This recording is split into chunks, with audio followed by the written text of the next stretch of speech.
Praise the lord. ప్రభువైన యేసుక్రీస్తు వారు ఈరోజు మనకు అందిస్తున్నటువంటి వాగ్దానం కొరింథీయులకు రాసిన మొదటి లేఖ 6వ అధ్యాయం 20వ వచనం. మీ దేహంతో దేవుణ్ణి మహిమపరచుడి.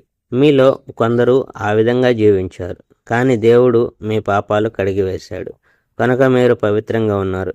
యేసుక్రీస్తు ప్రభువు పేరిట మన దేవుని ఆత్మ ద్వారా మీరు నిర్దోషులుగా పరిగణింపబడ్డారు. ఏది చేయడానికైనా నాకు అనుమతి ఉంది, కానీ వాటి వల్ల లాభం కలగదు. ఏది చేయడానికైనా నాకు అనుమతి ఉంది, కానీ నేను దానికి బానిసను కాను. తిండి కడుపు కోసము, కడుపు తిండి కోసం సృష్టింపబడినాయి, కానీ దేవుడు రెండింటినీ నాశనం చేస్తాడు. దేహం అన్నది వ్యభిచారం చేయడానికి కాదు, అది ప్రభువు కోసం ఉంది. ప్రభువు దేహం కోసం ఉన్నాడు. దేవుడు తన శక్తితో ప్రభువును బతికించాడు, అదేవిధంగా మనల్ని కూడా బతికిస్తాడు.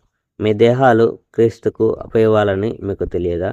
మరి అలాంటప్పుడు క్రీస్తు అవయవాల్ని వేశ్య దేహంతో కలుపమంటారా? అసంభవము.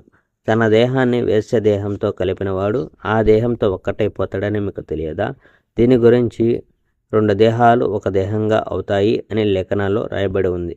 కానీ ప్రభువుతో ఐక్యమైన వాడు ఆయన ఆత్మలో ఐక్యమవుతాడు. లైంగిక అవినీతికి దూరంగా ఉండండి. మనిషి చేసే మిగతా పాపాలు తన దేహానికి సంబంధించినవి కావు, కానీ వ్యభిచారం చేయడం వల్ల వ్యక్తి తన సొంత దేహం పట్ల పాపం చేసినట్టు అవుతుంది. మీ దేహం పరిశుద్ధాత్మకు మందిరమని మీకు తెలియదా? దేవుడిచ్చిన పరిశుద్ధాత్మ మీలో ఉన్నాడు. మీ దేహంపై మీకు హక్కు లేదు, మీకోసం వెల చెల్లింపబడింది కనుక మీ దేహాల్ని దేవుని మహిమ కోసం ఉపయోగించండి. Praise the lord. May God bless our India.